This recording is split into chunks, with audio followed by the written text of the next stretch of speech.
One day I overheard my boss saying, just put it in Chat GPT, the workers who lost their jobs to AI. If you lose your job to AI, you were not doing much because AI does not exist in a shit. I don't think that's necessarily true. It's just that at the end of the day, we don't actually need as many workers as we have, is the issue. Like, we've been coasting by on the assumption that despite automation making things by and large much easier to do and produce, you can actually just have constant, permanent, more or less 100% employment because new jobs will always open up. And the fact of the matter is, that's just not true, right? A lot of people have do-nothing jobs. And a lot of the like metrics we use for economic health are kind of self-sustaining. People will optimize for them even if it's not in their own best interest. Yeah, the managers have those jobs. Well, yeah, exactly. In a lot of cases, that is true. Obviously, this was always going to happen. The moment they can automate a process and save money on it, it doesn't matter what the quality of the automation is. Being an artist isn't really a bullshit job, I don't think. No, but what if you're an artist or a voice actor or whatever working on a generic slop Netflix original show? What if the show itself is slop? Now, your talent, your craft, isn't a waste at all, but it's being used in service of waste. Like, the world is not being made better. That show is being created because people put money into it being created. Because people were, you know, everyone's fighting over this, like, a slimmer and slimmer margin of attention that they can get, like, next to all the other distractions in people's lives. It's not really that workable. Probably not even the biggest AI problem in the next years. I don't believe in this AI 2027 thing. People keep predicting this. I don't believe this is true. People have been predicting this for ages. We don't even have a way of knowing whether or not a machine is conscious. We don't even know what consciousness is. We have no definition for consciousness, not a scientifically testable one at the very least. It's very possible that even if we do somehow create artificial life, we won't even know we have it. It'll just be indistinguishable from an existing chatbot, maybe a little more sophisticated. It's probably just a complexity threshold. I don't even think it's a complexity threshold, man. It's also very possible that it's just not possible to create life with machines. Like, our brains, meat brains, and the brains of AI work differently. It's possible that this might have some kind of emergent characteristic that you could never replicate with machines. Not enough people understand that companies don't really give a crap about quality. I think more and more people understand that these days. There is some evidence that our consciousness is actually a quantum effect. I don't know. People, you know, we think this, we think that. Look, no one even knows right now, okay? So I'm not worried about definitions with regard to artificial intelligence, genuine artificial intelligence, if we can't even figure out how to define it in ourselves. This is just like, well, here's a theoretical time map. Like, look, see, I don't believe in this anyway. 5,000 unreliable agent copies thinking at 10 times human speed. There's no such thing as thinking as 10 times human speed. That's not... The way machines think and we think aren't the same. For one, we think, they don't. They process. For two, like, you can't... It doesn't just come down to bits. Like, this isn't bit logic, you know? Things are encoded, the neurons or whatever. Like, if you want to talk about, like, well, can machines think faster than humans? What about in arithmetic? Because in arithmetic, machines have been thinking faster than humans for a very, very, very long time. It's very easy to get that done in bit logic, you know? But there are kinds of thinking that humans can do that a machine could never. For example, a human could have an opinion on beauty, but machines can only replicate our opinions on beauty. If you ask ChatGPT or whatever whether or not an image is beautiful, what it does is it pulls from this enormous archive of information on our opinions, and it synthesizes one based on images similar to the one you presented and how people tend to react to images like that, but it can't form that connection itself. It literally doesn't have the ability. That's not a thing it can do. Our understanding of beauty is derived from, if you will, a kind of like coding in the way our brains are structured that exists independent of a training model. Like, if you have no prior training for an AI, it can't do anything, right? It needs to copy us to have those feelings, to arrive at those conclusions. Vosh is coping, lol. I noticed there's a very strong correlation between people who get mad at my AI opinions and people who seem themselves to be subliterate. Maybe your mind can be easily simulated by a machine, but I'm afraid that mine cannot. Like, it seems like a self-report to me, personally. Isn't the scientific definition of beauty in people symmetry? No, symmetry is a component of it, but it's also highly subjective. There is no scientific definition of beauty. We don't even really have a subjective definition of beauty. And yet, strangely, we all seem to know what it means on an intuitive level. Like, we have a common understanding of what beauty means, even if we have different definitions of it. And it's something that we tend to form opinions on and have perceptions on it before we linguistically understand what the category of the word beauty refers to. It's very complicated. I'm not saying that, it's an impossible bridge to cross, but we still just don't know what consciousness is, We don't really know what will is or anything like that, We understand like characteristics of the brain. We can see what lights up when you make decisions, but in terms of why it worked out that way or in what way exactly, how many thinking parts do you have to assemble before something has feelings? Not before it expresses feelings. ChatGPT can express feelings. Are you happy? Yes, I am. Okay, great, fantastic. But you can feel it without expressing it, and it lights up in your brain, sure. And we know happiness is correlated to chemical influences in your brain too. Like, that science has been worked out. We know things like serotonin and dopamine have effects on our feelings. So our feelings are the reaction, the product of chemical processes, right? But why then can't we mix a bundle of chemicals in a vat and then create an experience in that vat of happiness? Could we dump those chemicals on a machine? Probably not, would be my guess.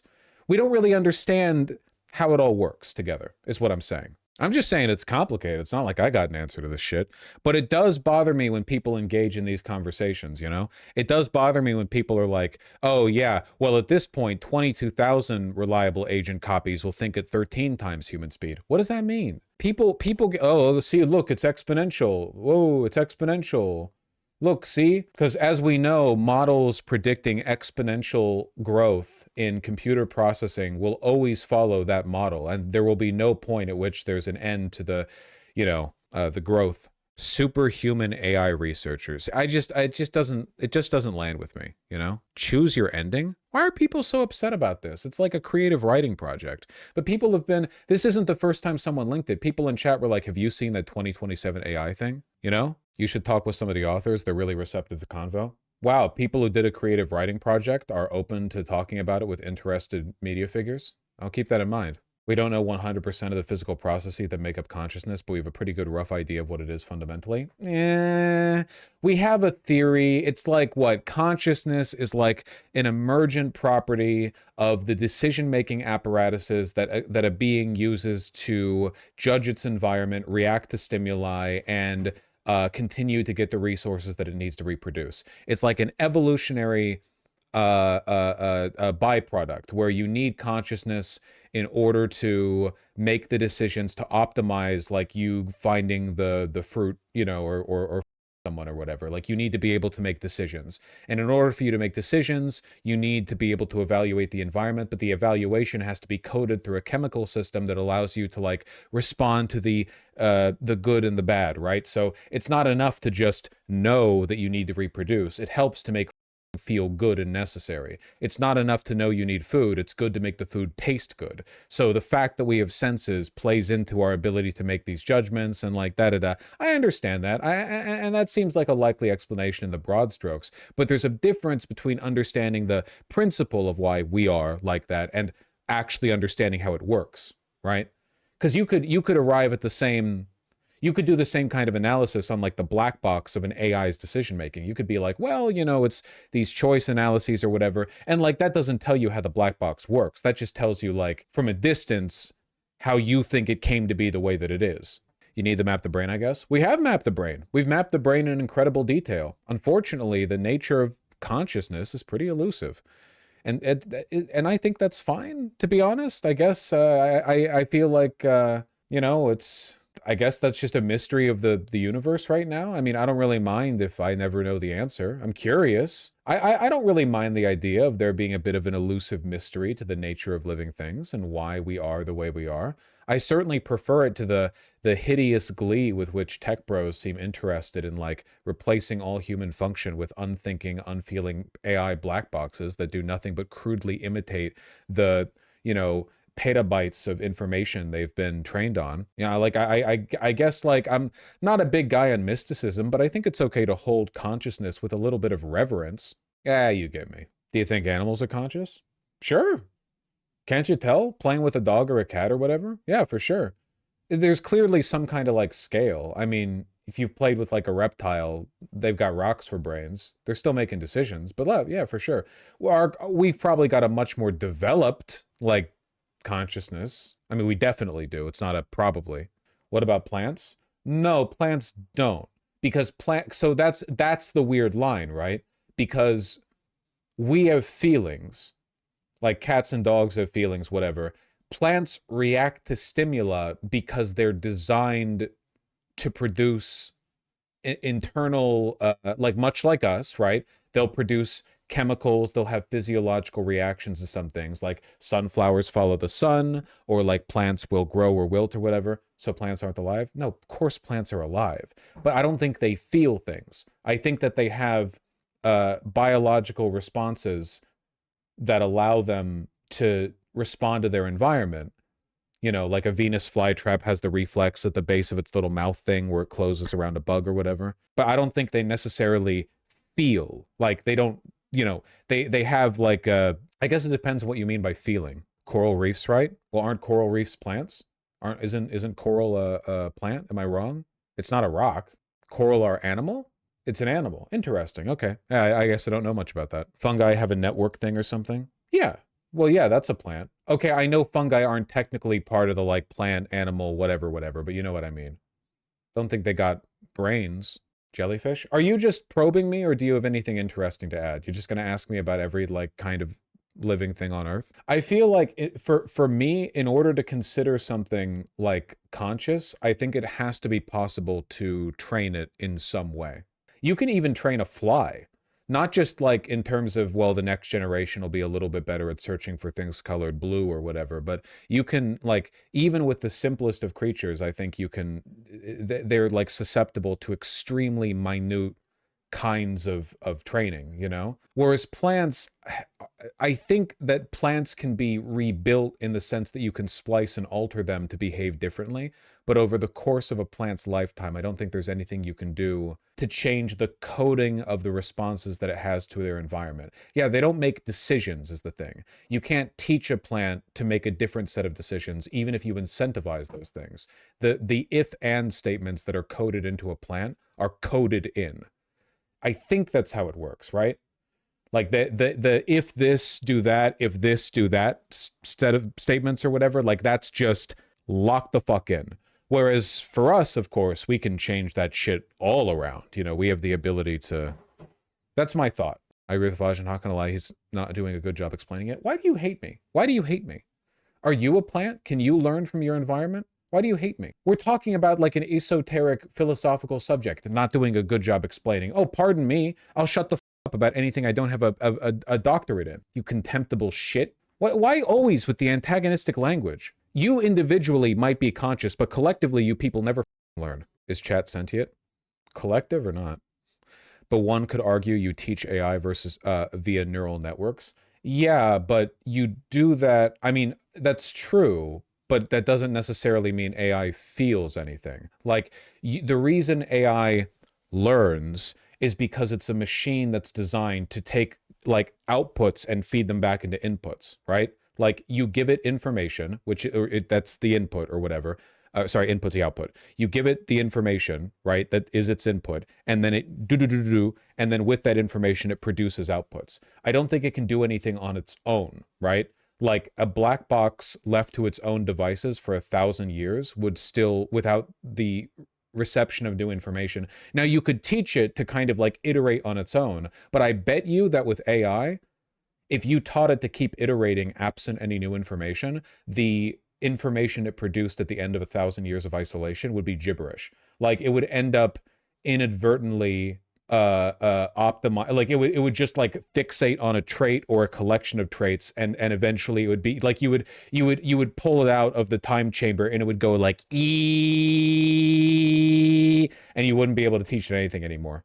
I guess Wouldn't your brain go insane in the same situation too? Yeah, but I feel like you're personalizing it. Insanity requires consciousness. In the AI's case, it wouldn't be going insane. There wouldn't be anything deleterious about it. It's not maximizing for any outcome because it's not alive. It's just cycling information in itself. It's not thinking, it's just iterating. But look, if you're asking me, like, can I define consciousness in a way that distinguishes it from the behavior of chatbots? The answer is no, nobody can. That's the problem. They already passed the Turing test, and now we just kind of shrug. Yeah, to be honest, I find the discussion, not the discussion, I guess, but like the subject largely uninteresting. Unless we have an answer to the question of what consciousness looks like in humans, how can we, like, what are we saying about it in machines? Like, how do we, does it mean anything? You hook them up to a robot body, they could be any one of us. I mean, sure, but like, again, the problem is the difference between like output and internal world. It's the philosophical zombie question. Well, you don't know if a person's really having a conscious experience or if they're just pantomiming one in a way that you can't tell the difference between, which is like, that is true, but that's always been true. It's like the core argument for solipsism, but it's also a self-defeating one because it's like, it's self-defeating on the grounds of being like trite and worthless, right? Like, what are you doing with that information? What if everyone in your life is like a robot and they can't think like you? Okay, what if you're a brain in a jar? I don't know. As long as we're wasting our time, it doesn't seem, I don't know. It seems like this kind of philosophy or this kind of navel gazing exists mostly to make people insufferable and distract them from more important things like having sex and solving the debt crisis. You know, I would rather people dedicate themselves to problems like that. According to this article, plants can learn. They can train to grow towards wind if you create a Pavlovian association between wind and sunlight, as in they're like recoding what their behaviors are. That's interesting. I didn't know that. Pea plants like light. The researchers grew pea plants in Y-shaped tubes. The plants could grow into either arm of the Y. During a series of training sessions, plants were exposed to light through one of the two arms. Which arm was lit varied on a planned schedule. Every time, a fan always blew from the same arm or blew in the opposite arm from the light. Each time, a fan always blew from the same arm or always blew from the opposite arm from the light. The fan is just like Pavlov's bell. The researchers then left the plants in complete darkness with the fan blowing into one opening of the tube.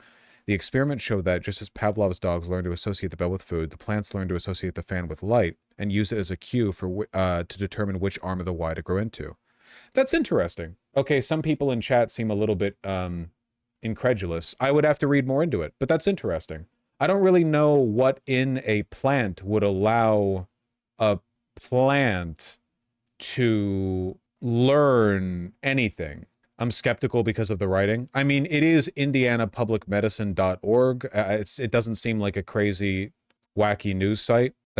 Sources.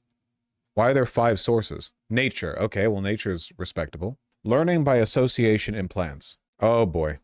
Okay, yeah, this is the fan and the light study. Give me the conclusion. I understand my limitations. Wait, experiment 2. Give me the conclusion. Okay, just give me the conclusion. Mother.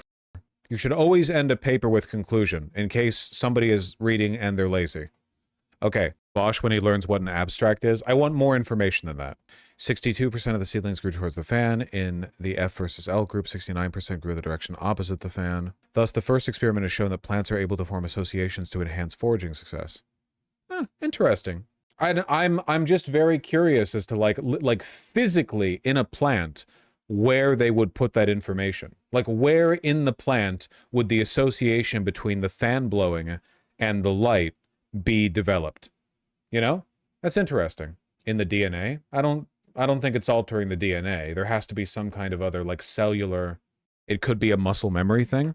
So your suggestion would be, like, rather than any kind of decision-making on the part of the plant, it could be that in the normal process of growing a plant, right? Cells are created, cells die, millions of them every second, you know, that over time, somehow, some kind of, what would you call, like epigenetic? An epigenetic change took place where more of the cells were created in a way that favors growth towards the wind, even if there's no light there. Because we know there's like there's a preset bias towards growing to the light, of course, because plants like light, right? We know that exists in the plant.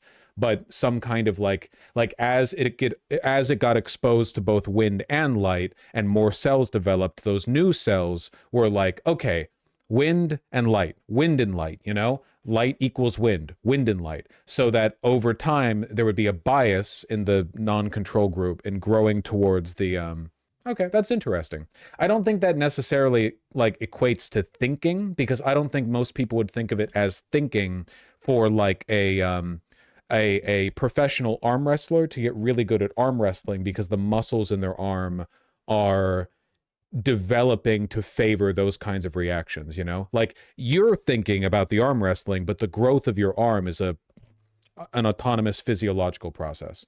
That's still very interesting, though. If anything, I think it highlights how much more we have to learn. Right? It's just an interesting subject, a very complicated world that we live in.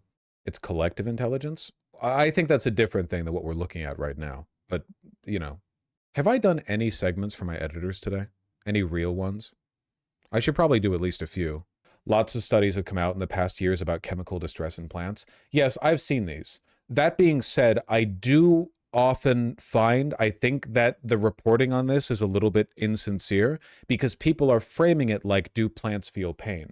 But it's pretty easy to understand why a plant would have a chemical reaction to perceive damage, either to it or in its vicinity, that doesn't have to do with it feeling something.